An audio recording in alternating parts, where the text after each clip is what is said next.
બેઠકો છે કે 15% અનામત એસટી માટે હોવી જોઈએ, 100 માં 15 બેઠકો એસટી માટે રિઝર્વેશન હોવી જોઈએ. તો હમણાં શું થાય છે, હમણાં જે 18/5/2023 નો ગૌણ સેવા પસંદગી મંડળે જે ગેજેટ બહાર પાડ્યું છે કે 40% લઘુત્તમ માર્ક્સ લાવવા ફરજિયાત 40%, જેના કારણે શું થાય છે કે આદિવાસીઓને જે અનામત મળી છે તો એના લીધે 40% માર્ક મતલબમાં ન આવે તો એ લોકોની સીટો ખાલી રહી જાય છે અને એના પર પછી બિન આદિવાસી ઉમેદવારો એની ભરતી થઈ જાય છે.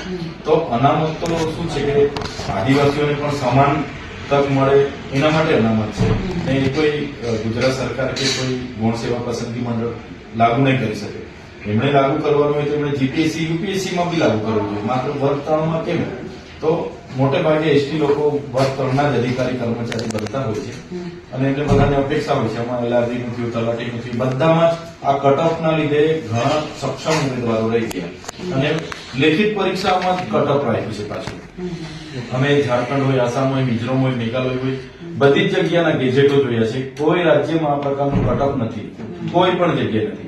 40% લઘુત્તમ માર્ક્સ લાવવા જ પડે એવી કોઈ જગ્યાએ પ્રાવધાન નથી. માત્ર ને માત્ર ગુજરાતમાં જ એ પણ ગૌણ સેવા પસંદગી મંડળ દ્વારા આ કરવામાં આવે છે. તો એ હટાવી દેવામાં આવે એવી બધા જ ઉમેદવારો વતી અમારી લાગણીની માંગણી છે. એટલે આપશ્રી પણ સરકારમાં ધ્યાન દોરજો, એમને રજૂઆત કરજો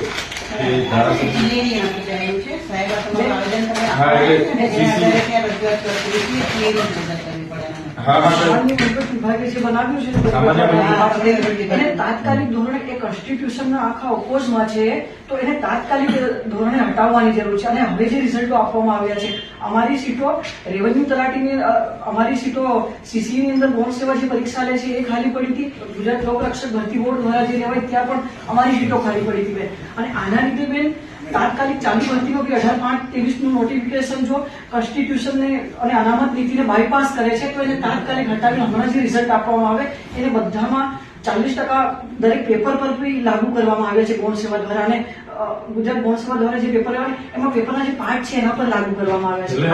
મૂળ વાત એવી છે મેડમ કે જે બંધારણના આર્ટિકલ 335 અંતર્ગત જે 16(4) મુજબનો જે પ્રાવધાન છે એના પર છેડછાડ થાય છે, ઉલ્લંઘન થયું છે.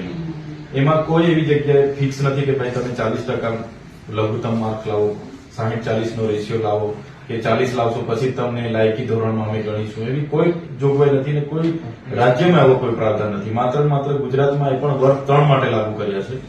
અને વર્ગ 3 એ આદિવાસી હોય, એસટી હોય કે એસસી હોય એના માટે સારામાં સારી હમણાં પોલીસ ભરતી હોય, તલાટી ભરતી હોય, બધાને યાર લાયક એના માટે એક સારો વિકલ્પ છે ને એમાં માટે અટકાવવામાં આવે છે. એટલે એની રજૂઆત અમે કરવા માટે આવ્યા છે.